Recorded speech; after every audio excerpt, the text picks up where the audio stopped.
Hello and welcome to the Good Buddies Anime Podcast. I am your good buddy Brandon. And I am your good buddy Roger. And we in here. We in here. We got some fancy new equipment. Roger, you shouldn't have. I shouldn't have. But I feel like you really shouldn't but have. I did. I gotta say, the dogs ain't even barking right now. Yeah. It's embarrassing. Or maybe they are barking and you just don't know.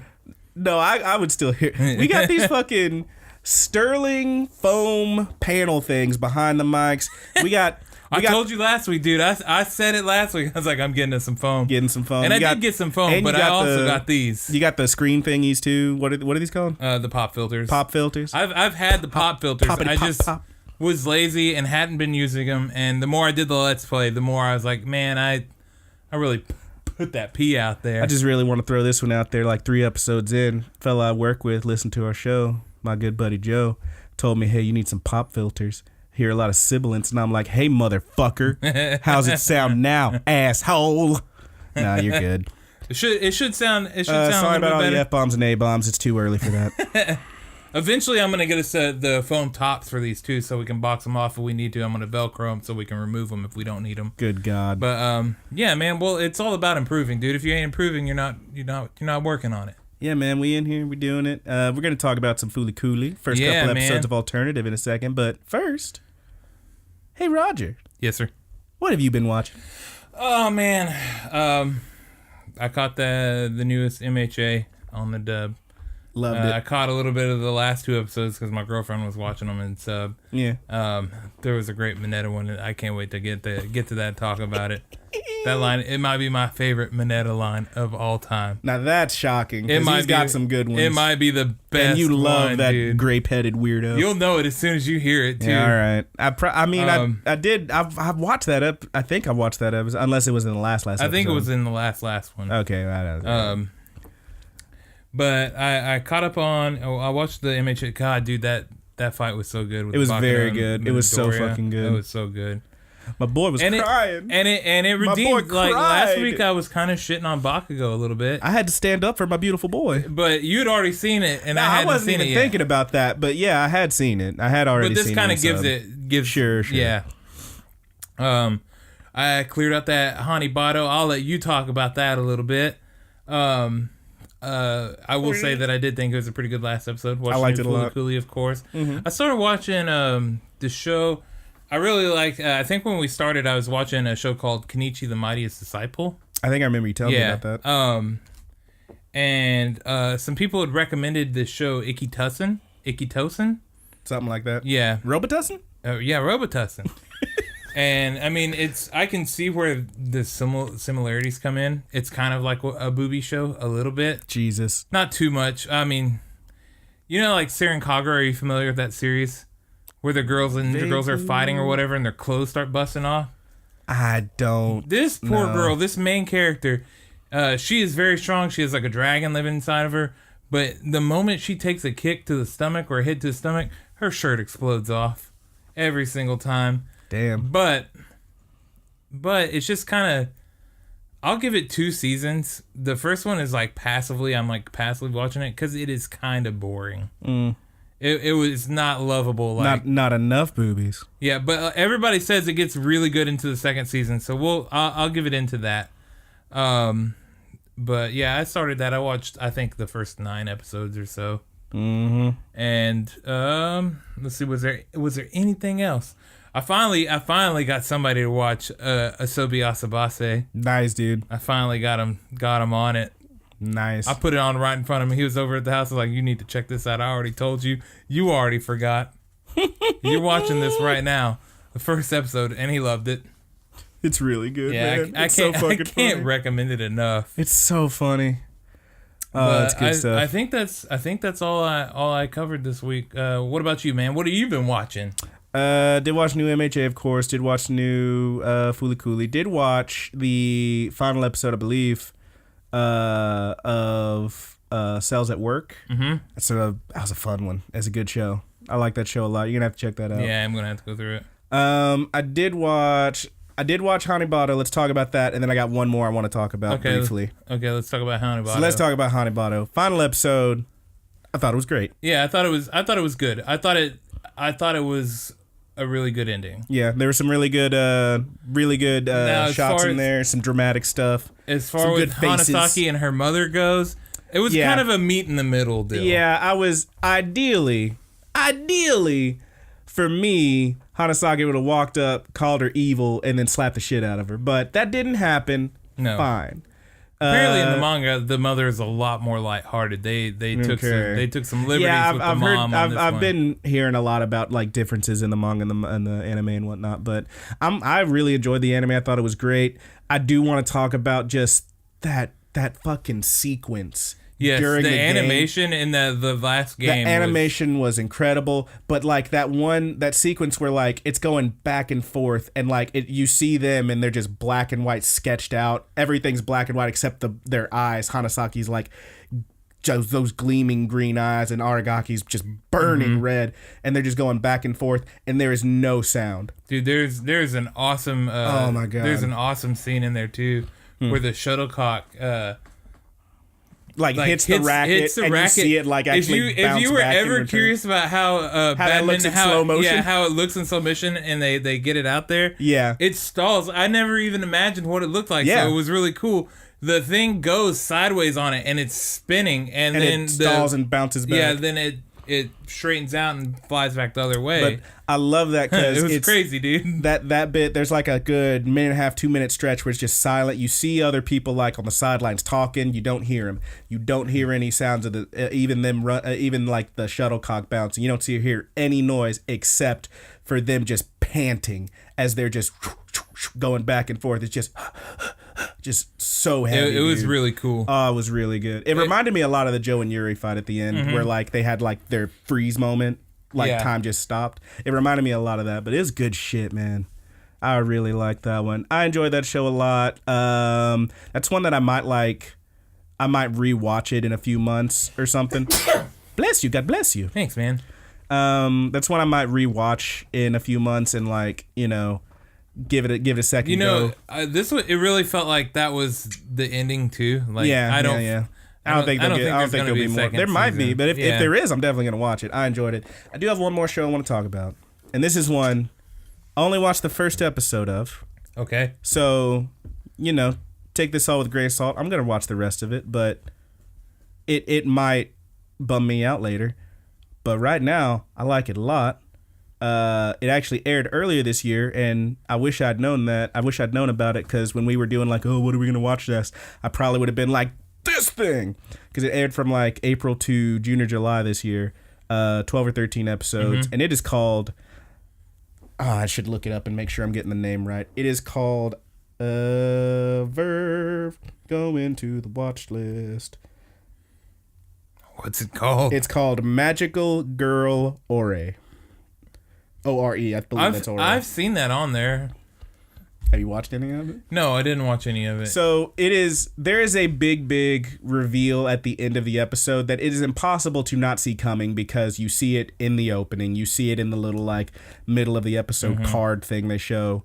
So I'm just going to tell you what happens. But if anyone out there has any interest in a comedic, slightly fourth wall breaking, fairly goofy show about magical girl stuff, maybe skip this next few seconds, next minute or so, because you might, if you can go into this blind, it's fucking sick. But basically, the whole thing is, there's this, it starts with just a magical girl scene. There's this girl, she's got the pink hair, she's got a goofy little sidekick that's like Nupo, like a Moogle or something. He's got a goofy little thing. Poofy he says dress. Yeah, regular dress, then she transforms. Poofy dress, she's a little bit taller, bigger boobs, because that's how anime works. She's got her magic wand, beats the shit out of the demon. It's really great. She faints, but she's saved by the beautiful prince. And then she wakes up because it was all a dream. The show itself is that goofy pink-haired girl. She has a friend who's very quiet but has bigger boobs than her because that's how anime works. That they are trying to be little pop stars, idols, or whatever, and do their shit. They're not very good at it. No one comes to the show. No one buys their CDs. Quiet Girl's older brother is half of a very successful male idol group, and pink-haired girl has a big crush on him, etc., etc. All right, here's where shit gets awesome. She goes home. There is a straight-up Yakuza-looking dude in front of her house, and everything he says, he accents with, damn it, damn it, damn it, just constantly. And he's like, hey, I know you're in there, damn it. Hey, let me in, damn it. And she's like, what the fuck? And he spies her, grabs her, and says, you live here, right? Yeah, well, let's get in here. And he forces her to let him in, and he gets inside. He sits down. Mom comes, and she's like, oh, it's you. And she's like, you know this guy? Turns out, 1, Mom, real magical girl. 2, this guy, her goofy little animal sidekick. And she's like, wait, you were a sidekick? And he's like, yeah, didn't you notice my hilarious little speech quirk? Damn it. Because he says that at the end of every sentence. Mm-hmm. Like a Moogle, says Kupo. 3, Mom's retired. We need a new magical girl. She ends up signing up because dude she has a crush on is currently being kidnapped by demons. She runs out, makes the deal, becomes a magical girl, transforms into a giant buff man. And that's the episode. And I'm so into it so quickly. That sounds freaking great. Yeah, and there's a decent chance I'll watch the next 2 episodes and be like, it turns out I hate it. But that one episode fucking got me hooked. Yeah, I might have to check that out. That sounds pretty funny. It's fucking sweet so far, dude. I'm enjoying it. I did want to bring, before you talk about your next one, wasn't there something? No, that was it. That was it for me. For any of the good buddies out there that only watch dubs and stuff or prefer a dub, if you have not watched Made in Abyss, it's getting a dub. It is getting a dub. So I thought I would just throw that out there and let you guys know in case you didn't. So, good buddies, if you would like to have your heart broken in English, I'll probably rewatch it in English. Yeah, just to see what that'd be like. Well, Sentai's doing it, and I don't think they have the best voice team. But I'll see what it sounds like. I'll give it a go. I'll watch the first couple anyway. I really adored that anime, dude. But yeah, I think that's what we've been watching. So let's get on to what you've been watching. Yeah, tell us what you've been watching. If you got any recommendations, suggestions, hit us up. You got any more buff magical girls? Yeah, man, I'm pretty psyched for that one. Damn it. But yeah, damn it. It's so fucking funny. But yeah, man, we'll have all the links and plugs at the end. But of course, goodbuddiesaniMepod@gmail.com if you want to send us a question or a recommendation. But for now, let's get into the stuff, man. We are talking about FLCL, Fooly Cooly Alternative, episodes 1 and 2, starting with episode 1. Flying Memory. Yeah, man. Or in Japanese, for a memo. Oh ho. You got your laptop open. Yeah, You're cheating. All right. I took a lot of notes on these. Sorry.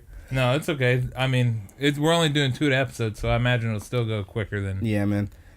So this one starts with, we see this girl who we come to find is our main character, Kana. She is leaving home, walking to school, puts in a headphone, and plays some music on her cracked up phone. It's all beat up. Hey, girl, hit me up. I'll sell you a new one. But she has a little what do you call, monologue here, where she talks about how every day just drifts off in an orange light. She says familiarity can be a novelty in this city. It can be a novelty, etc., etc. She has these little lines, and at the end she says, "But in this city, I will," whatever that means. Pretty fun little monologue. And as she's walking to school, we see these scenes of other girls walking to school. We find out those are her friends, and she stops when she sees this rocket launching as she's crossing a bridge. At school, she runs up to one of her friends who I don't know if we get her real name, but they call her Pets, or maybe that is her real name. But Pets, she runs over to Pets as she arrives, and she's like, "Good morning," and Pets is like, "Good morning, Kanabun." They call her Kanabun. I tried to look up what boon means as a suffix. I couldn't find anything. I think it's just like a cutie thing they call it. I think so. But she asks her what's wrong, how's her morning going or whatever, and Pets tells her that her dad sucked the egg right off the plate this morning and it was really gross, which I thought was funny, and I only mentioned because we see that later.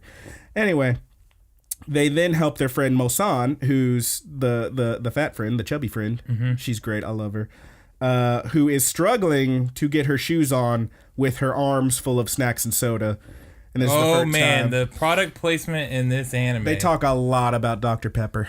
It makes me want a Dr. Pepper every single time. I love a Dr. Pepper. We're from the place. It's the home of Dr. Pepper. Yeah, the home of Dr. Pepper. Yeah, Dr. Pepper Museum and everything, baby. You can go in there. There's a real soda jerk in there, dude. Wow. Yeah, that's where we're going. Fresh Dr. Pepper, dude. That's where we're going with this. Go talk to the soda jerk. You're the worst.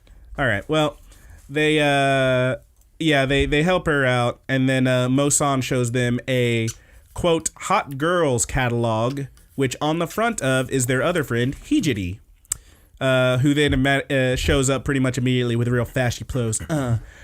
Pets actually comments here, it's just a zine. They only made like 50 copies. Yeah. Why you hating, Pets? Yeah, why you hating?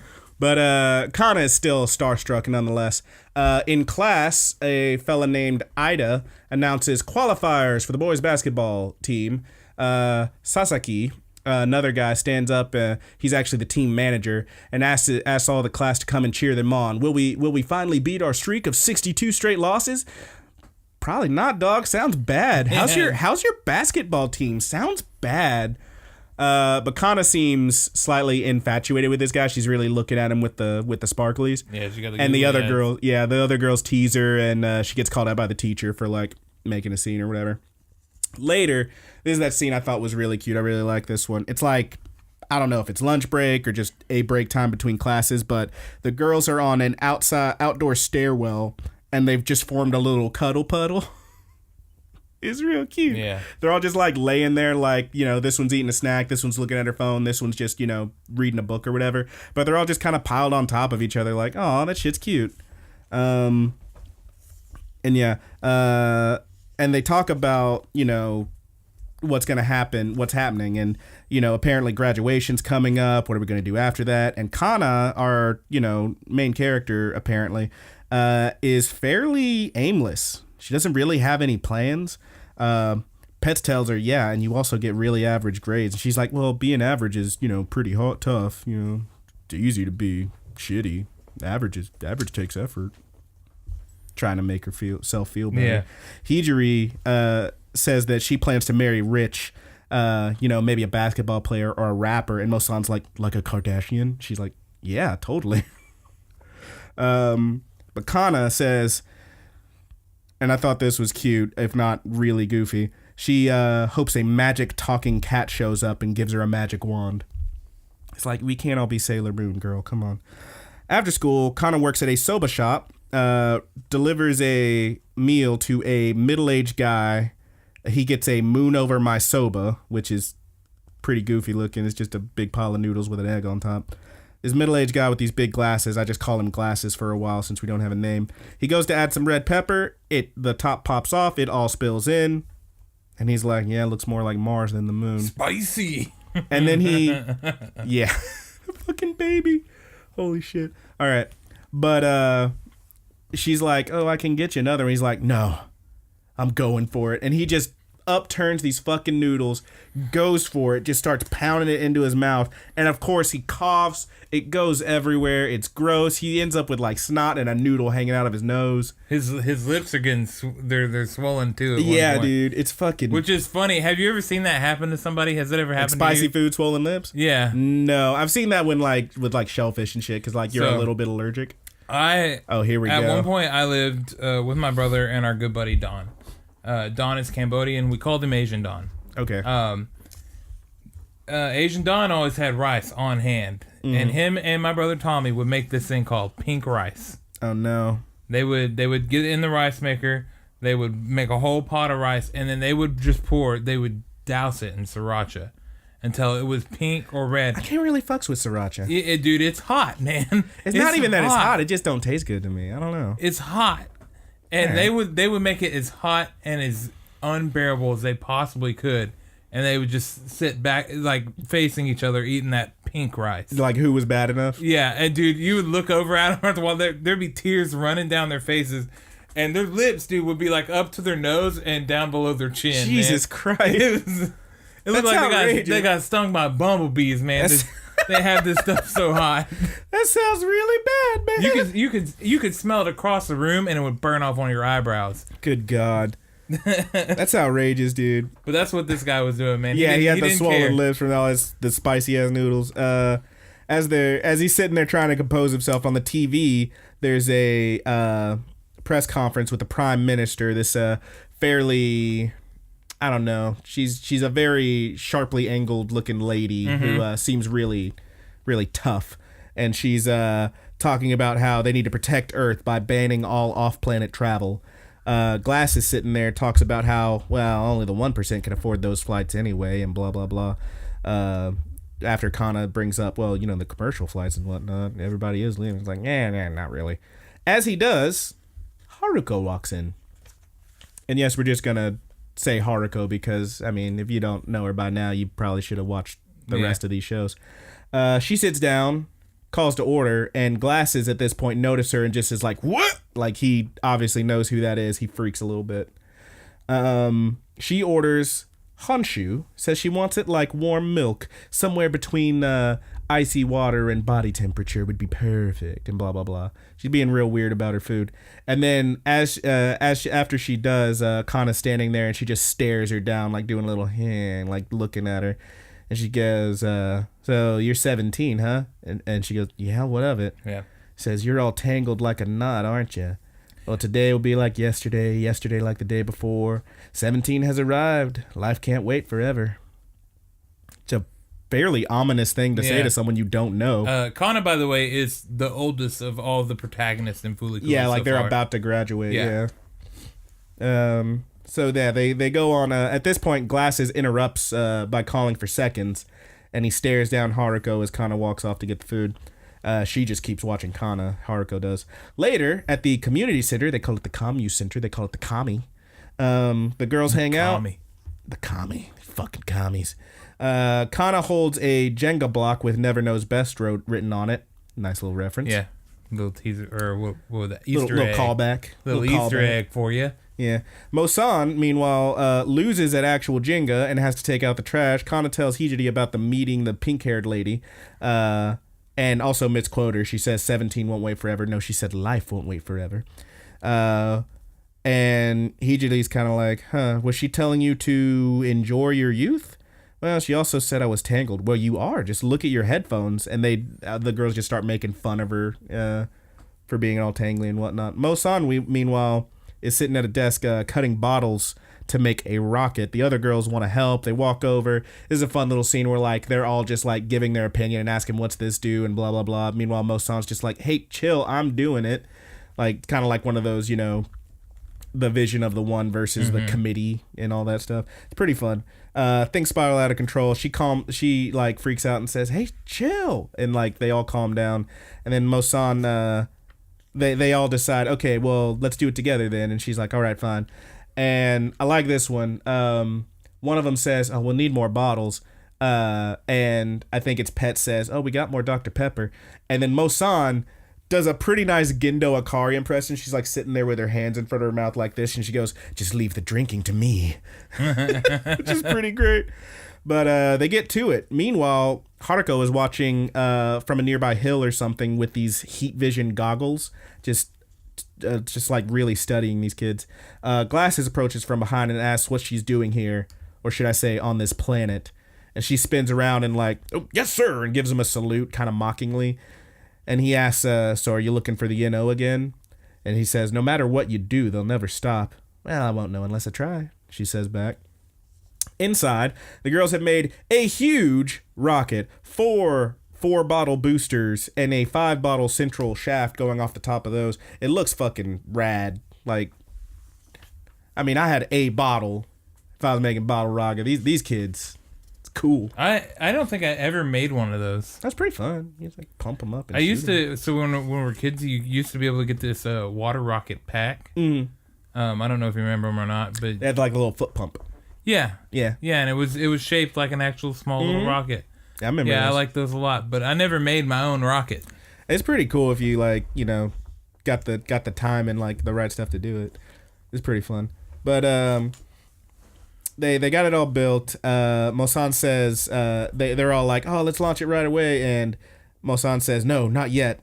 And one of them, I think it's Hijiri, says, what? I mean, you don't need to drink any more Dr. Pepper. And Pets tells her diabetes doesn't wait for anyone. Just kind of fucked up.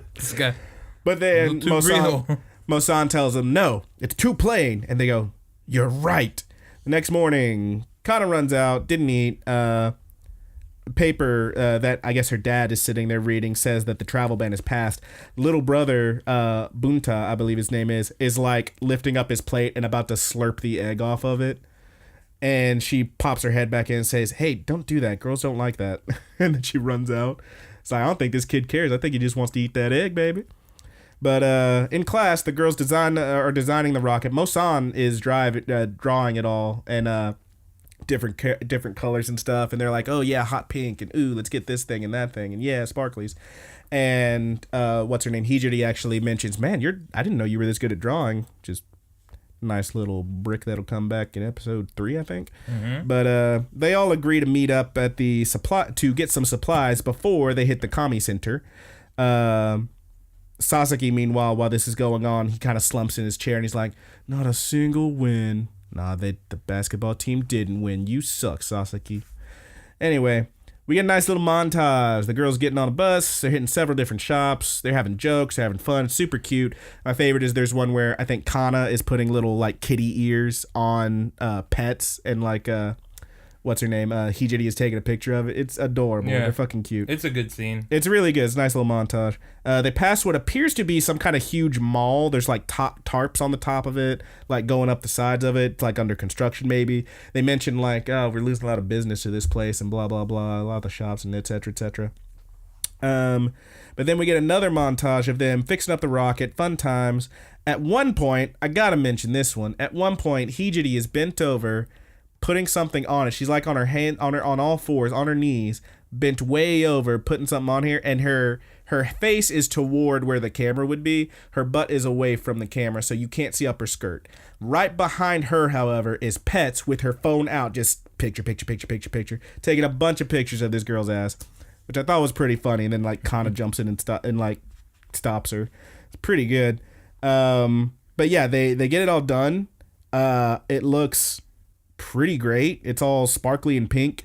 And on the top of each little booster thing, these 4 little boosters that are around the middle of it, they have their initials. So there's a K on this one and a P on this one. That's Kana and Pets. And on top, they've molded out of like clay, maybe these little like facsimiles of themselves. It's really cute. It's like a real team project. It's super adorable, and they put some good details in there. I liked it a lot.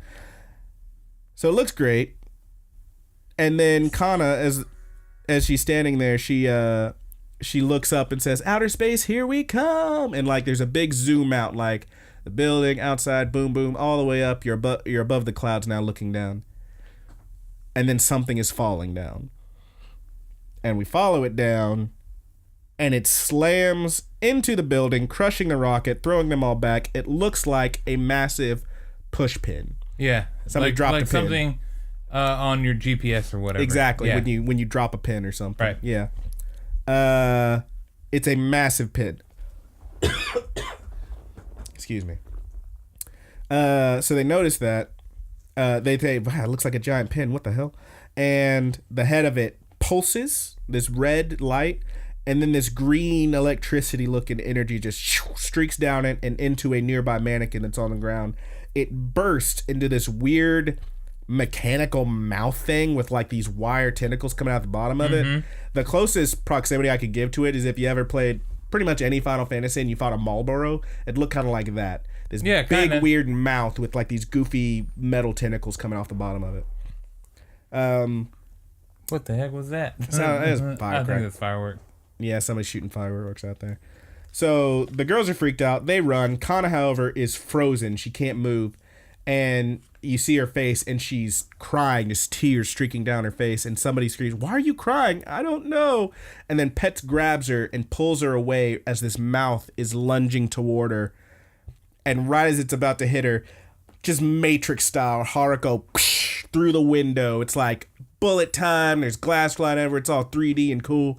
And she's like, yeah. And then she like gets through the window, forms herself into a Liu Kang style fucking fly kick, and just nails Kana right in the fucking head and kicks her out of the way. And she's like laying there motionless, and Haruko's like standing in front of this thing. And I think Hijiri's like, oh, it's pink hair. And then she looks over, she says, that was a good one. Is she dead? And then Haruko and the mouth thing start fighting. It like lunges at her, and she's like beating it away and like jumping away, and they're going at it. Meanwhile, the girls are trying to wake up Kana. What did I write here? You know it's bad when I can't even read my own goddamn handwriting. Jesus. Oh, okay. They're trying to get her back up. Again, with the product placement, Mosan grabs a bottle of Dr. Pepper and says, here, drink this, and like stuffs it in her face, and she like, it guzzles down. And then the other two are like, yeah, me too. And they stuff snacks in her mouth, and then more Dr. Pepper. And finally she's like, bruh, and she like jumps up and spits it all out. And she's awakened. And they're like, oh, we did it. And then, oh no, it's the line. I only wrote this down because it was so damn funny to me, like how goofy she says it. Hijiri standing behind her goes, we did it, she's back. Like exactly like that. Hey. Yeah, we did it, she's back. It was really great. But then her head, the classic Fooly Cooly style, you see the boom, like that pulse on her head. She's like, and she's got a headache. And then this little light comes out of her forehead and sprouts in ping. And she's got a little flower growing out of her forehead. Yeah, it's like a little 4-leaf clover or something. Yeah, which is cute because she's got a little 4-leaf clover pin. That's kind of like her symbol. When they're texting later, you see her symbol is a little 4-leaf clover. But, yeah, and they're all like, what the hell is that? The mouth thing grows, bursts through the building. They all run out. It is now a proper mech thing with this giant mouth. It looks like a fucking Evangelion or something. Kinda. Because it's got like like a longer face and shit. Yeah. It's pretty wild looking. And they all get out of the building. Haruko introduces herself as being from the Brotherhood Galactic Police. The girls are underwhelmed. They're like, the what now? And Haruko says, listen, I need that thing, she points to the flower, to beat that thing, and she points at the robot. And then she grabs it, starts pulling on it, forces it out, like with her foot, like leveraging on Kana's head and shit. And finally, poing, pops it out. It is a guitar. It's her bat. Haruko is very impressed. It's a 1967 model Mustang, she says, mama like. There was a list I had, and I didn't write it down, of like people who use this. The only one I remember... She had a Mustang in progressive as well. Yeah. The only one I remember off the top of my head, and again, not sure if it was the same year or anything, the only remember off the top of my head was one dude from Red Hot Chili Peppers, and John Frusciante or whatever his name is? I think so. Yeah. And Kurt Cobain used a Mustang. In at least one show. It's the one he fucked up on stage when he like just went nuts and broke the shit out of it. But yeah. There's several others. I can't remember them all. Sorry. And also, I don't know if it was the same year, but I thought that was cool. She goes in. She takes it down pretty quick in like 2 hits. Smashes the shit out of the thing, jumps into the air, comes down on it, and huge explosion, just kablooey. In a facility that looks exactly like Eyebrows' base in the first series. Glasses is watching all this on these several screens. And he says, as he's watching it, he mumbles to himself, why are you back on Earth, Raharu? Daytime. It's the beach. Oh, sorry. There's one more thing that happens there after Haruko blows up the thing. She's like holding a bottle from the broken rocket. And she tells him something like, bummer, but now you just got to rebuild it. And she tosses it to him. So it's now daytime. They're at the beach. The girls have a new rocket. It's all fancy. It looks like a huge cake with like cherries and whipped cream all over it. They launch it. It flies, breaks apart, splashes next to Kana in the water. The girls laugh. Kana, not wanting to be the only one getting laughed at, shows a surprising amount of strength as she just runs up and hucks all the rest of them into the water with her. Just straight up judo tosses them into the water. And they're all laughing and having fun. Rockets are launching on a nearby island, and as that happens, they all stop and watch them. And there's a little monologue here. This won't last forever. You won't know what's truly important until you lose it. It turns out that moment when I realized it, It was that moment when I realized it. Not just me, but everyone else realized it too. And they all kind of stop as they're playing in the water and watch the rockets. It's possibly a bittersweet kind of thing that, like, shit don't last forever, but fun episode. Mm-hmm. It was cute and they were having fun. Yeah, it was good. Now we're on to episode 2. Yeah, the first episode, whenever I saw it, I didn't know how to feel about it, I guess. This show has progressively grown on me.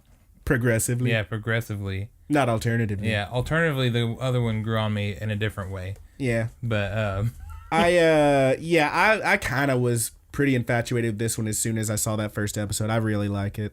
I can't wait to see what happens next. The first episode just kind of popped out to me as it was just a little too, like, slice of life. It just didn't have, I kept saying it didn't have that Fooly Cooly flair. Yeah, I get that to an extent, but I mean, for me, that's part of the fun of it. It comes. I can say now with before when I just had this episode, I couldn't know, but yes, it does come. Yeah, man. And it starts making it feel a much better to me. But on to episode 2, as it were. Grown Up Wannabe. This one kind of... I love this episode name, too. I liked it a lot. I like this episode a lot. Me too. Yeah. Some good stuff in here. All right. So, this one starts with Hijiri, the pretty one, riding in some guy's car. He's talking about some bullshit. He asks if she'll model for him sometime. Her friends can come along, too. And she's like, yeah, sounds fun. This guy's in college. He's a photographer. Kana and the other girls walk to school, and Kana is on a tirade about vegetables, technically a fruit. She's talking about, tomatoes, and how tasty she thinks they are, even though her little brother hates tomatoes. They stop, and she freaks out when they see Hijiri kiss that guy as she gets out of his car. And she does the whole, like, I think it was episode 3 of the first series, like, did you see that? The smooch, smooch, smooch. Like, she does that whole thing. So fucking good. Excuse me. Brandon's got the goo. I think the goo's going around, man. No, it's just allergies. All right. But, in school, Hijiri says that, oh man, she was up all night and blah, blah, blah. Kana asks about that guy. She says, and she says something about, I thought you said you didn't want to date anybody. And Hijiri says, no, I said I didn't want to date any guys in our class. They're so immature, blah, blah, blah. Ida, when they get to the classroom, stops them at the door to class. And he and the other boys have apparently some kind of speech about how so it's Sasaki standing in front of the blackboard, which has written on it this first line: "Give Yajima back." And he goes on and on about how dating a college student is improper and eco-friendly cars are lame, because that's what he drives apparently. I mean, they're just going on a thing, and of course Mosan's like, "Give her back. She's not yours anyway. Dumb." And she's right. But they go on for a while. Kana tries to shut him up. Ida tells her, hey, don't be doing all that. Sasaki's on our side. She's like, why would that matter? I'm not interested in him at all. And then Satsuki's like, what? And she's like, ugh. It's a nice little awkward moment for them. Hijiri chuckles at this at her desk because, these kids. Yeah. These damn kids. But, yeah, she, later on the stairs, Hijiri's talking about those immature guys, and she's so above it all, and the gossip, the girls are gossiping too and whatnot. Mosan notices her new necklace. The guy got it for very expensive. Very expensive. Kana, meanwhile, is applying makeup, Hijiri's makeup. She's like, just got her thing and she's putting it on. She asks if she looks grown up, and they all just kind of groan at her. It's pretty great. And she wipes off, is like, yeah, all right. And, Hijiri says, I guess you're still too much of a kid. And Kana's like, yeah, I guess so, and gives her makeup back. I mean, at least she's having fun with it. Hijiri remembers the photo shoot and asks if they're free this weekend. So then, the next thing we see is a business card. This guy, this photographer college student, is Toshio Shioya. I don't know if I'm saying that right. He introduces himself. They're all at the park, and he says, well, let's start taking some pics. And he's like, they're all just taking pictures. Brief montage of the pictures. They all look pretty great. Focuses on Hijiri, of course, because she's, the model of the four of them. The others are just kind of bumbling in the background. The girls also notice there's a weird amount of loose dogs just hanging around. They're not strays. They like, these are like purebred dogs and whatnot, but there's no one there. It's kind of weird. They stop at this kebab stand, which is being run, dun dun dun, by Haruko. And as they're standing there, Mosan's just going, want meat, want meat, want meat. It's like, yeah. You want that meat, dude? She want that meat. Who doesn't like meat, baby? Meat is best after a workout. It is the best after a workout. That's what I hear. It's the worst. I myself have not had meat in quite some time. You got that fake meat though. Yeah, I got them fake chicken wangs. Yeah, I got them fake corn dogs, dude. Those shits are the best, man. Wow, they're so good, dude. So Haruko talks for a bit. Haruko talks, and it shows the back, like the inside of her kebab stand, and there is what appears to be a bomb just behind the counter. I don't know. There's a lot of little throwaway bits in here. Maybe that'll come back, maybe not. Yeah. I thought it was weird. But she's handing out some kebabs. Yeah, man. Toshio orders 4 for the ladies, and is struck by Haruko's good looks. And he asks her if he can take a photo. She says, no, I don't even have my makeup on. He's like, no, please, come on, for me. And he's like begging at this point. Hijiri just kind of grabs him and pulls him away, and like really, really saucy. She like grabs him and goes, let's go. Things will start to get cold. It's like, God, I mean, hell yeah. And she like leads him off, and they're like arm in arm. Meanwhile, the other 3 girls are like, damn, like she's good. They're impressed, even though they are literally being ditched. Kana freaks over how spicy the food is. The other 2 are fine. They're like, I think it's got just the right amount of heat. And Haruko tells her, well, it's made with special space mustard. Maybe your taste buds haven't matured. There's a whole lot of talk about like being mature, being a kid, being a grown up. This is what adults do, etc., etc. Kana, as she's watching Hijiri walk away. Was that? Oh, I just said yeah. Oh yeah. I was I guess I could mention it. Kana is very much, she's like, she doesn't necessarily want to be an adult or whatever, but she is kind of infatuated with being mature. With adulthood, yeah. Yeah. But yeah, as Hijiri's walking away, she notices Kana notices her nail art, which is like fairly plain, but like got 1 or 2 little accents on it. It immediately smash cuts to her in the soba shop looking at her own nail art, which is just like it's all patterns and different stuff. It's like kind of like, okay, this is like classy and this is you being a child. So like she's feeling the strain. Yeah. Is what I'm saying. But she's at the soba shop. Glasses is back. She takes an order to him, calls him Mr. Moon. And another press conference on TV. Moon is shaking the pepper. It spills again. That's right, again. And he's like, well, that's fine. And he just slurps up the noodles, and she's like, wow, he didn't cough. And he goes, that's because my tastes have matured. On the TV, the Prime Minister is condescending toward her opposition. She says, as adults, we grown-up members of government ask that everyone take our lead and act like adults. It's like, okay, they're really kind of laying it on thick now. And she, Kana, standing there watching it, says, what does that even mean, like adults? And Glasses there, Mr. Moon, says, it's like eating soba on a Sunday, alone. And then the spicy hits him. He coughs it up and freaks out. At home, Kana and her brother argue about who's going to bathe first because neither of them want to go.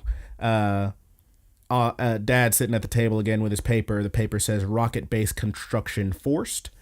Bunta, or Kana says, hey, Bunta, I was wondering, do you have a girlfriend? And Bunta, her little brother, says, yeah, I do. And she's like, really? Even though you picked the tomatoes off of your food? And he's like, what does that have to do with anything? And she's like, oh, I guess nothing. Yeah. But then we cut to Toshio and Hijiri. They're breaking up. Toshio's kind of just dumping her. Yeah, he's kind of a douche. We'll get to it. He's a giant douche, and I do want to talk about that in a minute. But he says, I thought I should tell you in person. That's the grown-up thing to do. And she's like, yeah, it doesn't bother me at all. And she's like really happy about it. And he says, I didn't think it would. She gets out. He leaves. She has as she's walking toward what appears to be a hotel or something that I guess she works at, she kind of does like a sigh. Break. we're back from the break. In school, people are still gossiping about Hijiri and this college guy. She's completely zoned out. Kana gets her attention, says, hey, what about the photos? Did you get the photos? She's like, what? And Mosan says, that your boyfriend took. Ugh. She hasn't told him yet. Yeah. She checks her phone. You get like a little like awkward. Yeah. In this episode, it gets a little awkward. It definitely has a little awkward tension to it. Yeah. But she checks her phone to see if he sent him over, and sees a text message from him asking to get that necklace back. You don't need it anymore, do you? Right. What a douche. That's the part where I like, this guy is a total ass, because he breaks it off like it's a super mature way to do it. I gotta say this, and that's kind of like Hijiri's thing too. She's trying. She's trying very hard to be mature. Yeah. And see, this is the one thing I wanted to get to. First of all, let me say it, because I can't pretend I didn't. When I was younger and dumber and full of gummer, I did. Younger, dumber, full of I gummer. did give a girlfriend a bracelet. We broke up. I did ask for it back. I didn't get it back, and I realized later, hey, that's shitty. But yeah, just had to throw that out there. But here's the thing I want to talk about with this guy is that you can't. Well, this guy's he's in college.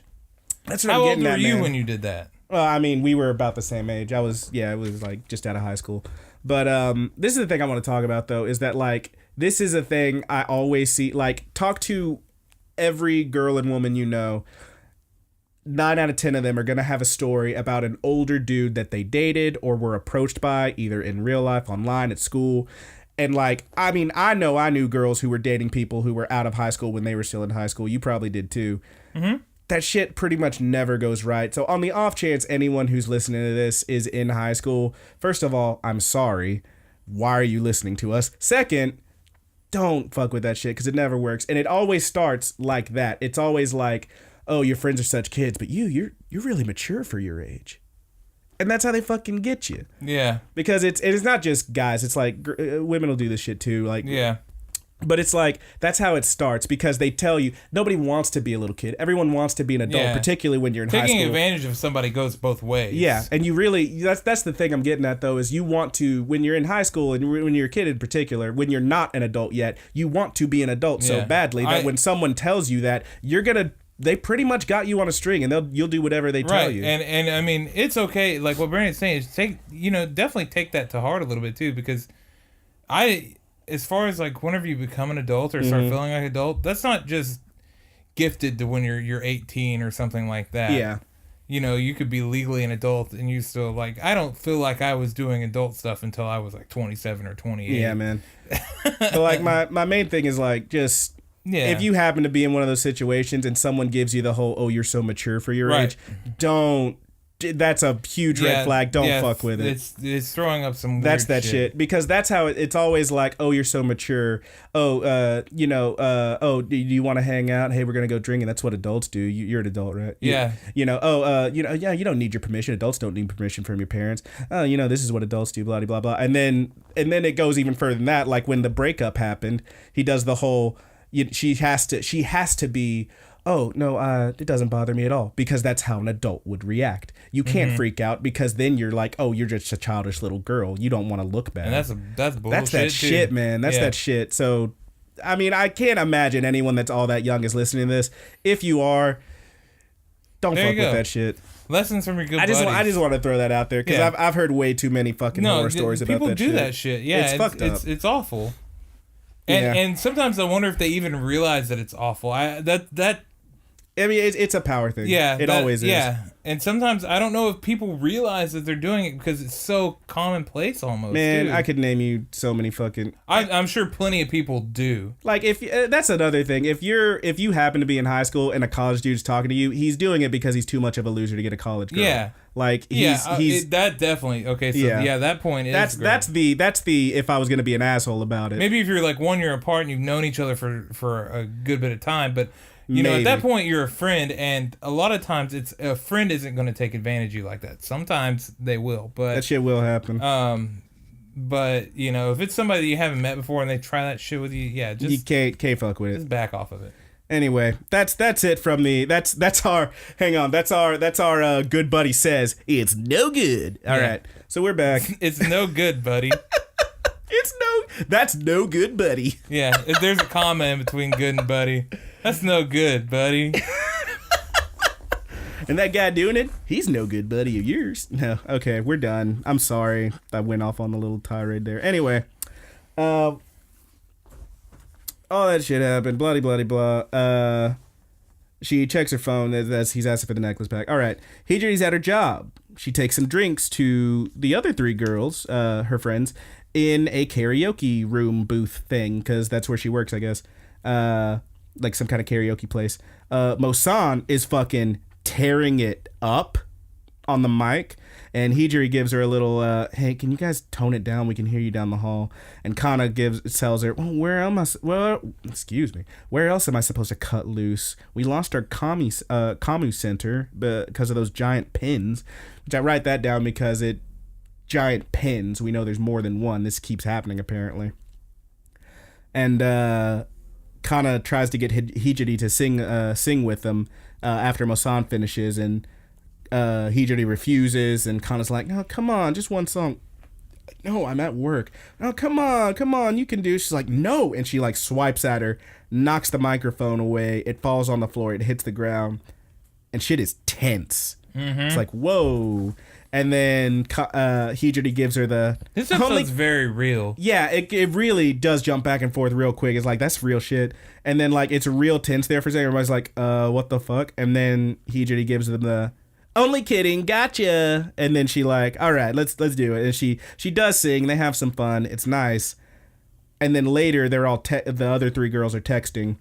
Mosan, whose little picture in the text thing is a, like, you know, like one of those meat kebab things, which I thought was fun, is saying that, hey, Hijiri is acting strange, right? Like, she seemed like she was really forcing it. And then Kana, whose symbol on the text is a little four-leaf clover, says, she seemed normal to me. And Pets jumps in and says, yeah, she's always kind of, you know, like that. Her symbol is like a little, like, rice patty looking thing. It's cute. It's just cute. They got little symbols. Anyway. But they talk about it for a little bit, and Mosan's just like, I don't know, I thought she was acting weird. Walking home, Kana sees Toshio in his car with, dun dun dun, Haruko. And, oh man, they all up on each other. He's got him a new girl, apparently. Ugh, this guy's a douche. Hijiri is heading home from work, stops for a moment, and you see her, you don't see what she does, but you see her phone, like her case closing over her phone, and she puts it away. Like she was texting or something. Kana at home is flipping out. What do I do? What do I do? What do I do? What do I do? And the girls start texting again. She decides she thinks she knows what she wants to do about it. The text chain here is like seemingly unrelated, but about Hijiri. It's, I think, Mosan talking about how, do you know how many guys confessed to Hijiri in middle school? And they like take their guess. She says, no, it's 108. Like, she's always been sought after. She rejected most of them. She's always been kind of aloof, but she thinks she's saying this to say she still thinks she was acting weird. Like, something's up with Hijiri. Mm-hmm. So the three of them end up meeting up at the parking lot near that weird new mall that's popped up. Kana has arranged to meet with Toshio, and he shows up in his car, and he says, hey, where's Hijiri? Did she send you to bring it? And they're like, what are you talking about? It's like the necklace. She's like, she actually does a goofy little, her face turns into a cat for a second. She goes, Nicholas? And they're like, what? Like, they don't know what's up. And then Mosan's like, oh, I think Hijiri might have contacted him too, because she shows up. And she's kind of like, oh, what are y'all doing here? And then from the car, Haruko calls for Tosh. From the car, and she says, she says, hey, did you get my necklace back yet? Just pretty fucked up. And then Hijiri to herself just kind of says, of all the girls, I didn't think it would be Haruko. She explains finally, he dumped her. It's life, happens all the time. And Kana's not getting it. She's like, no, it doesn't. And Hijiri's like, oh, you'll understand it eventually. Like, she's dismissing her again, like, as this kid who doesn't get it. Kana's upset, though, like, visibly. She's like, look, no, you were so happy. Like, you can't just act like this doesn't bother you. And she is acting like it doesn't bother her. Maybe it really doesn't. I mean, who knows? We find out. But Toshio walks over. As this is happening, we see Haruko inside the car, and there's these green sparks like through it, like before when the freaking mannequin turned into a big mouth thing. Toshio walks over though and says, "Hey, stay out of it, okay? It's between Hijiri and me." And Kana says, "I get it. It's none of my business, but Hijiri's my friend." And then as she says that, horn pops out of the back of her head. Then there's more sparks out of the car, and the car is a straight up transformer. And it starts like shifting and moving. Haruko's like jumping away from it. Haruko runs over, smashes Kana with the guitar. She flies through the air. Haruko's food truck pops out of her head. And then the car, now just a car again, starts chasing after Haruko. Haruko runs over. Kana's still flying through the air. She grabs her out of the air, pops her into the fucking food truck, and they take off on a little chase. They like jump onto the street. They end up back in the parking lot in a second. Okay. Haruko grabs Kana in the air and puts her in the truck, and she says, "Hey, do you have a driver's license?" "No, not yet." And she goes, "Well, here, use mine." She hands her what is clearly a fake ID that just has written on it, Haruko Harahara, 19, everything okay, with a little kissy mark. Yeah. Super cute. And Kana's like, "Are you crazy? I can't drive." And then Haruko pops out of the top of the thing with her guitar, holding it like a rifle, and says, "Women are from Mars, men are from Venus. I don't know about you, but I got a giant penis." It's great. It's great. When that rhyme happened, I thought for sure penis wasn't going to be the word that she used. I mean, I thought it was a swerve, but they went for it. I knew you'd get a kick out of that one. That was the line. It, dude. That was the line. And she's got it like, yeah, it's like she's got the guitar like against her like pelvis, and she like the end of it, the head of the guitar, like where the it's a cool shot too. Like the way it's drawn is very cool. It's like going straight toward the camera. It looks like a giant fucking dick, and it's got a hole in it, and she's like shooting lasers out of it at this car. It's absolutely ridiculous. Yeah, she's got a big old penis. I got a giant penis. Jesus Christ. I didn't think they'd go for it, but they fucking went for it. Yeah, I thought for sure they were going to change penis to, weenus. Yeah, or bat or something like that. Something. It was pretty goofy. But yeah, they went for penis, man. They did it, man. It was great. I loved it. But yeah, she goes for it. She shoots lasers from the guitar rifle style. The car is dodging. It transforms, leaps at the truck. Haruko kicks the wheel. Is it Bumblebee on the inside? Yeah, we're getting there. She with her foot, she kicks the wheel in Hana's hand and like swerves them to the right, and they skid back into the parking lot. Toshio, meanwhile, is snapping pics. He's like, "Oh, this is amazing. I might get a Pulitzer." Like, you fucking dink. Lasers flying from the robot, which at this point is straight up Bumblebee. It has the glowing blue eyes. It is a yellow car that transformed to a robot. It's Bumblebee. It's Bumblebee. It's Bumblebee. So right now we have Bumblebee versus Sweet Tooth. That's basically. That's what's going on right now. All right. Twisted too far. metal happening. Too far. But yeah, the robot starts shooting lasers out of its robot hands, cuts through nearby signs and lampposts. One of these lampposts falls toward Toshio. Hijiri runs over like, "Watch out," and pushes him out of the way. She saves his life, probably, but his camera, he drops it and it is smashed. And he cries like a little baby, which is pretty great. As she's getting back up, Hijiri looks down and sees that she broke her thumbnail, her falsy nail, and then she looks over and sees Pets helping Mosan, trying to help Mosan get away because like she fell a second ago, and Mosan's like, Mosan, by the way, I gotta point this out, is basically dressed like Misty from Pokemon, except she's, instead of shorts, she's got like long blue pant, like jeans, and she's got red suspenders and like a yellow sweater. It's a really good look. But she's helping her. Pets is trying to help her, and Mosan's like, "It's no use, I'm done for, just leave me." And Pets is like, "Okay." And she's like, "You didn't even hesitate." And like, Hijiri sees this and she just laughs. And then Kana, dodging lasers, says, "Hijiri, you okay? Hey, check it out, I might be good at driving." And Hijiri just laughs again, like she's letting go of the adult facade in this moment and just having fun with her friends, even though this is a fairly life-threatening situation. And to really solidify that, she looks back down at that broken chip nail that she just saw on her thumb, and she just bites it off. Like, fuck all this. It was really good. I liked that. I liked that moment. But yeah, she at the Haruko from the car is now, instead of the guitar, is holding that massive like kebab meat on a huge stick, and she goes, way to go, eco-friendly mecha, because it was an eco-friendly car. And then she swings this massive meat pike at it. Kana, meanwhile, says, I got it. And she just starts that meat, dude. She just starts busting donuts in this parking lot, swerving around this goddamn robot, just spinning around. Haruko jumps into the air, stabbing at this thing with her meat pike.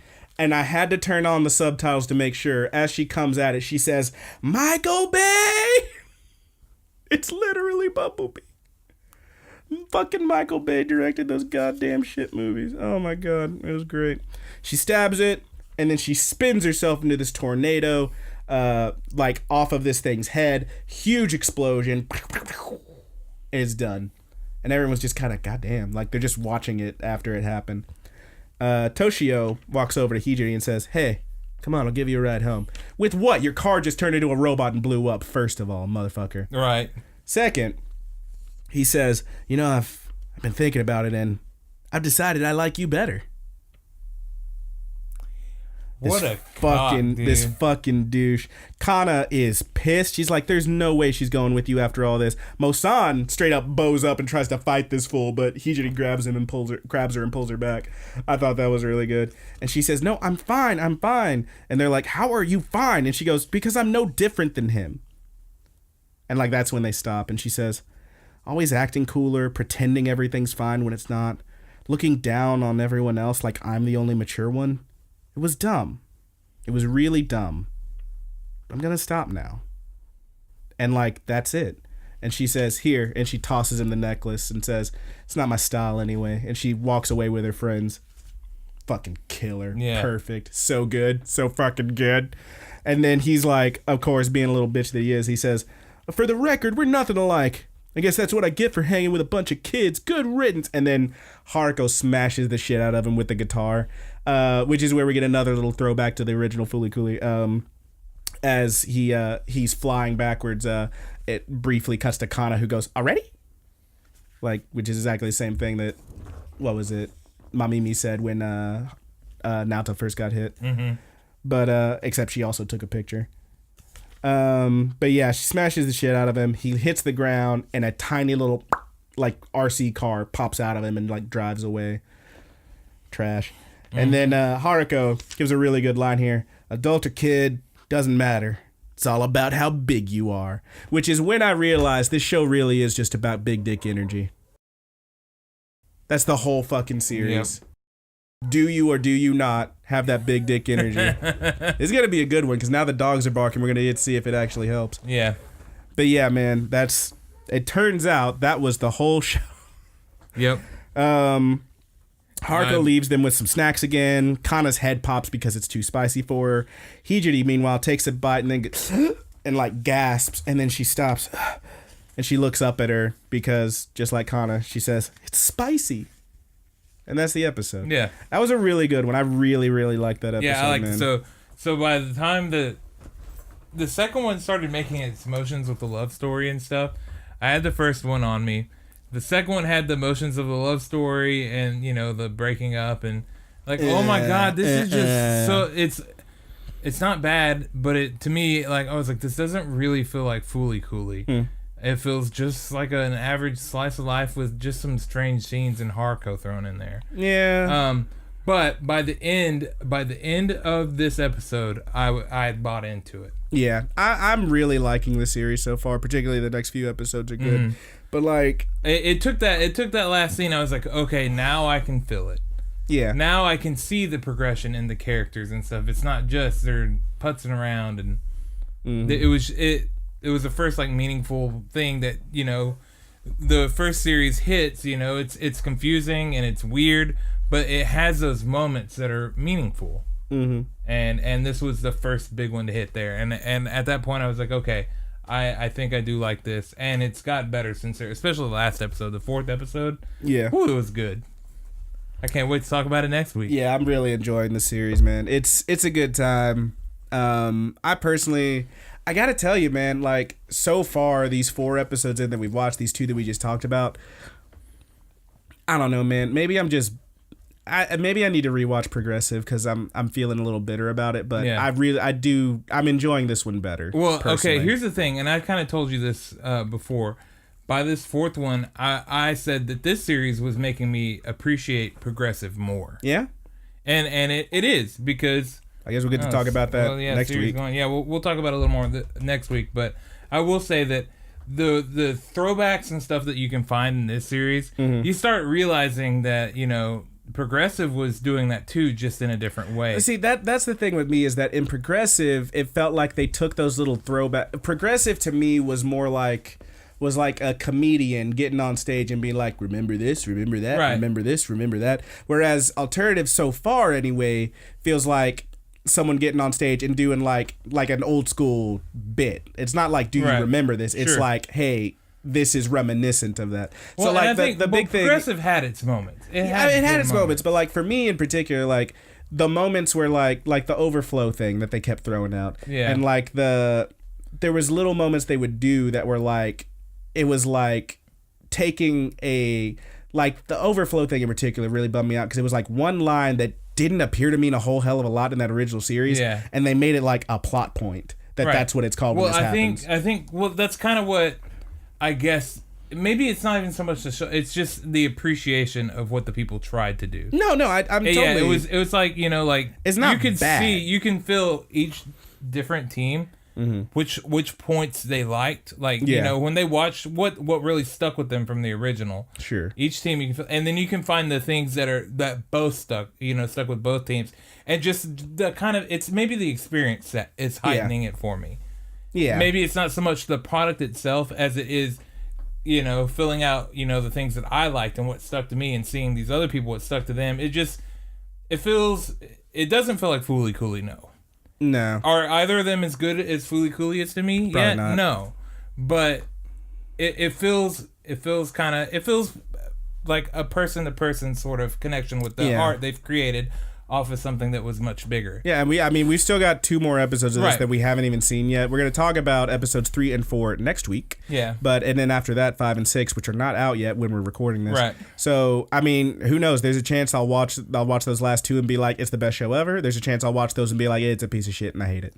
So we'll find out. Progressive really kind of fell apart in the last episode. Man, that last episode really bummed me out. Because up until that point, it was pretty... Yeah.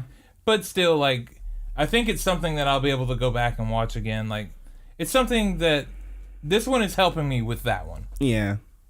And I don't know. I'll kind of explain more. I really have to concentrate the thoughts because it's hard to put into words. Yeah, I think it's definitely something we'll talk about at length once the show's finished. Yeah. Like, we'll have all, the original, progressive, and alternative, and we obviously, like I said during the entire time we were recording progressive, I know that like comparing them is shitty, but it's hard to watch these without doing so. So that's what we're gonna end up doing. You have to though. Like it's almost a given. It is shitty, but it's they put it out there. You have to do it. Yeah, you kind of have to. But yeah, that's it for the actual show this episode. Do we have any questions? We have one question, and it's from our good buddy Clayton. We got a question. And it's a pretty easy question.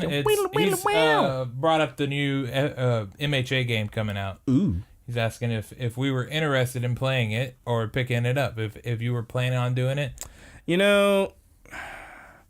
That's Have you seen anything? Have you seen much on it? I've seen a few. I've seen some gameplay of it. It seems like that style of fighting game that I'm not really into, where it's like full 3D and like full motion stuff, like the Naruto style ones. Although from playing the Naruto style ones, like those felt pretty intuitive. Several other ones I've played that look a lot like this just don't. I got J-Star's Victory Plus or whatever. Yeah.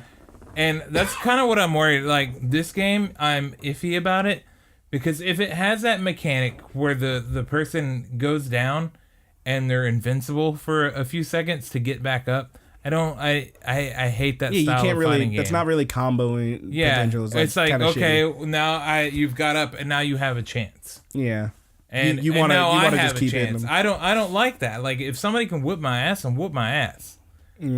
I don't know. For me personally, I think it looks cool. It's the type of thing. Cool. It's a type of thing that I will pick up like after it comes out, like the following Christmas when it's like $20. Yeah, I think I'll probably wait. I can't say for sure. Maybe I'll have a wild bug come up into me, and I'll have to. I will say this: what I've seen of the game, the moves and the motions and the characters, they look pretty fucking cool. Shigaraki's got a straight up instant kill move if he hits you enough times. Yeah. Have you seen that one? Mm-hmm.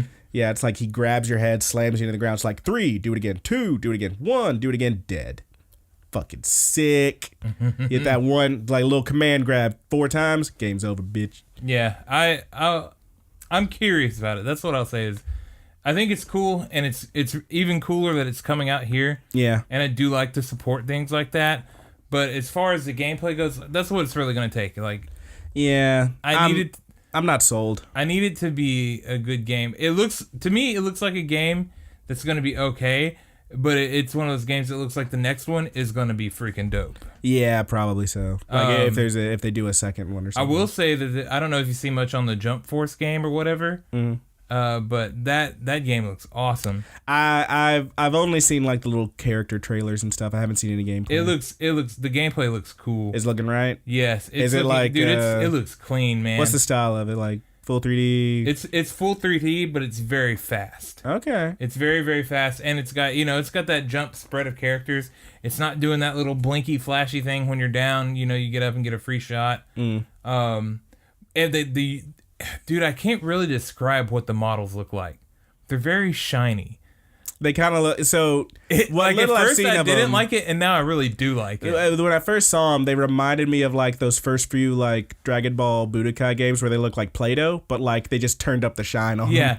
Like sweaty Play-Doh. They look like models, like Gunpla models. Yeah. Dude. I'm fine with that. Really, yeah, I actually do like the aesthetic of it. I like that everything blows up around them. I have to check that and out. And I also like that they put Yugi in the game, man. You can play as like I saw that he was in it. I did not watch that like actual reveal or whatever. I saw an article about it and I was like, man, what the fuck? I thought it was great. I was like, oh, they're going to put Yugi in. So he's in the back the whole time. He's dueling with his cards. That's how it's kind of like, I think he's like Pokemon trainer. Yeah. Smash, yeah.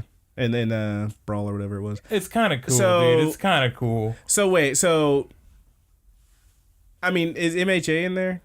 They haven't announced everybody yet, but okay. But like with the fact that there's an MHA I'm game fairly coming positive out, it is Shonen Jump. Yeah, but I mean, there's an MHA game coming out. Yeah, let me double check. But I mean, they're only putting characters in here and there. So sure. Let's see.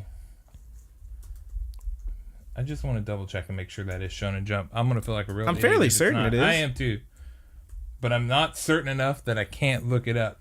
This guy, Dead Air song. It's the Dead Air Weekly song. Shonen Jump. Okay. But yeah, I could only imagine that they're gonna put at least Midoriya and All Might in there. It seems like the kind of thing they should do. They're making the reveals a big deal too, and I like that. Yeah. That's fun. I mean, it looks like a lot of fun. I was super pumped about the Yu Yu Hakusho review. I really want to put Kuwabara in there. When can I get Kuwabara in a damn game? It's another Shonen Jump you know of. And yeah, who would Dragon Ball Z is obviously the big one. Well, yeah, but what's like one that you know of that like you'd be like, oh, what if they put that in? Oh, that'd be some shit. Let's see. Yeah, Bleach is like super really obvious. Kuwabara, man. I want Kuwabara. Kuwabara. They already showed off some people from. It was Toguro and Hiei. Not Hiei. I'm sorry, Yusuke. Right. Let's see. Let me think of Shonen Jump. Yeah, Death Note was a pretty shocker. Yeah, that was. Oh shit, Bobo.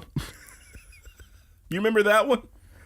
It sounds very familiar. What is it? Oh, that was that bullshit. It was like this really goofy one that I remember seeing on fucking... Oh, yeah, of course. I do remember that. Yeah, with the dude with the blonde fro and the crazy ass... Sandland and stuff, too. I like Sandland a lot.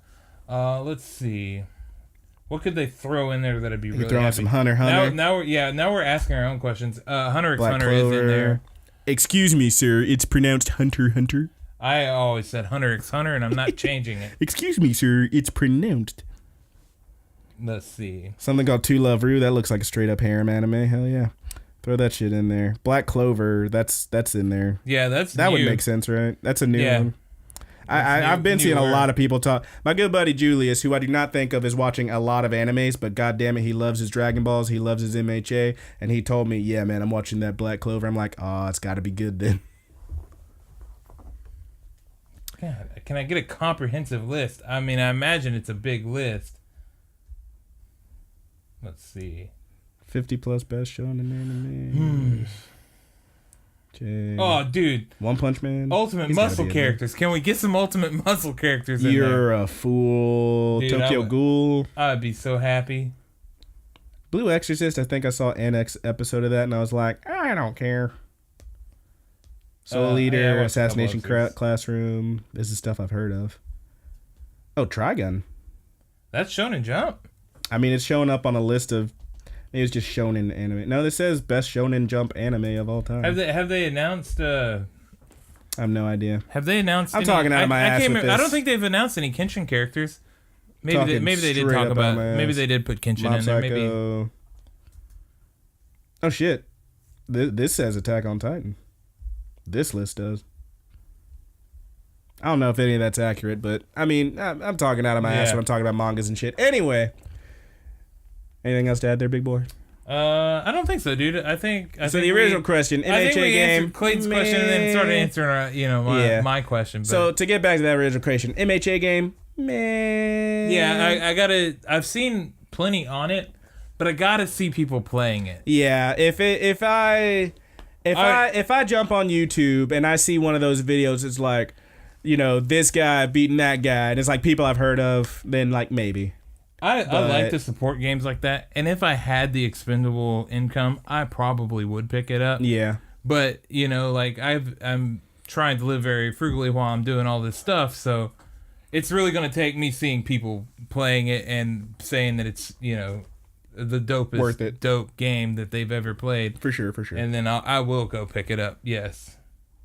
I do hope it does well, though. Yeah, man. All right, well, I think we got to the end of the show, yeah? Oh, JoJo characters, man. JoJo's Bizarre Adventure. Throw some of those characters in there. Oh, yeah, they'd have to be in there, right? I don't know, man. I really don't know. That show's very popular. It is. But, are we good to go? We're good to go, dude. All right, well, let's hit those plugs, man. We said it before, but if you want to send us any questions, submissions, like our good buddy Clayton, and thanks for the question again there, Clayton. Yeah, brother. If you want to send us any questions or perhaps a submission, just say hi, maybe a recommendation of a show we should check out, hit us up at thegoodbuddiesanimepod@gmail.com. We also do have the Good Buddies Facebook group, that is the Good Buddies Universe. Hit us up there, you can join. Maybe you'll get approved. Probably get approved. You will get approved. Pretty much everyone gets approved. Absolutely, you will get approved. If you be a dick, kick your ass out. Don't be a dick. But yeah, man, hit us up there. You can get in on the conversation. You can ask us questions there and whatnot. That's where you throw out the threads usually, yeah. Mm-hmm. Yeah, but we also do have, of course, the Twitter, TGB_animepod. There's also the Tumblr, thegoodbuddies.tumblr.com. And, of course, you may be listening to this right now on the YouTube page. That is Rapid Kick Media on YouTube. Now, yes, all of those things have different names, and you'll be fine. Yeah. Beyond that, of course, you can listen to us anywhere fine podcasts are sold, even though we don't sell them. That's Podcast Addict. That's what I use. There's also Stitcher, a bit more popular. You got your Podbean, very, very big. But yeah, all those cool things. Very, very, very bigly podcast app. Yeah, very expensive. Very expensive. But yeah, anywhere you find a podcast, of course, iTunes, you can leave us comments, give us 5 stars, give us a thumbs up, smash that like button, or don't. But I mean, it'd be nice if you did. Yeah, if you do hit that like button, I feel good. That way, when the person that inevitably comes onto our episode thinking that we're just throwing up the show for them, and they thumbs us down immediately, you can counteract that. This guy.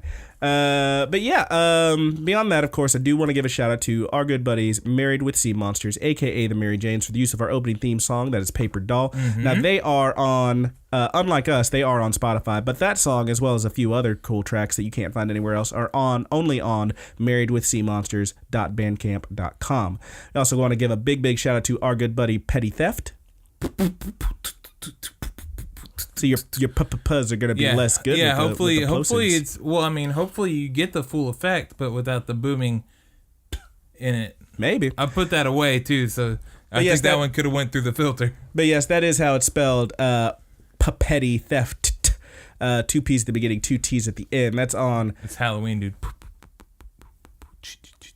That's way too many papas and titas. Yeah. It's a pa-pa-pa-tat. Yeah, it is. It's like a boomerang. So, okay, here's the thing.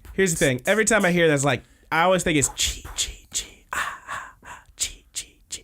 But according to the fucking video game, it's actually ki, ma, ma, ma. Which I guess is like kill and mama or something. I don't know. It makes sense for Jason, but I don't really give a shit. According to the video, are you talking about the new one that's free on PS? Yeah, it like gives you. It's like got little trivia and shit. The fucking Friday the 13th video game. You played that? No, but it is free on PSN right now. I donated to the Kickstarter, so I got it for free. Well, not for free, but I donated. Did you enjoy it? It's pretty fun. It's the kind of thing you probably want to have friends with. Yeah, maybe way off topic here. Maybe we can get Magic Good Buddy in and Jesus, Honking Good Buddy in. Oh Jesus. All right. Well, tell him pick up that game for free and let's all play together. I did all that right in the middle of our good buddy Petty Theft's plug. So let me jump back into that. Petty Theft. You can find that on SoundCloud and on Twitter. Sorry to interrupt your plug with a bunch of bullshit, but shout out to him, them, everybody. Just shout out to everybody. We love you all. Shout out to everybody. Anyway, I think that's Magic Good Buddy and Honking Good Buddy. Jesus Christ. I think that's it for the show, though. Who's taking us out, man? You can take us out this week, dude. I took us out last week. I don't know what I'm going to do. All right, well, from all of us here at the Good Buddies Anime Podcast, the Good Buddies Universe, we want to say thanks. And I'm your good buddy, Brandon. And I'm your good buddy, Roger. Already?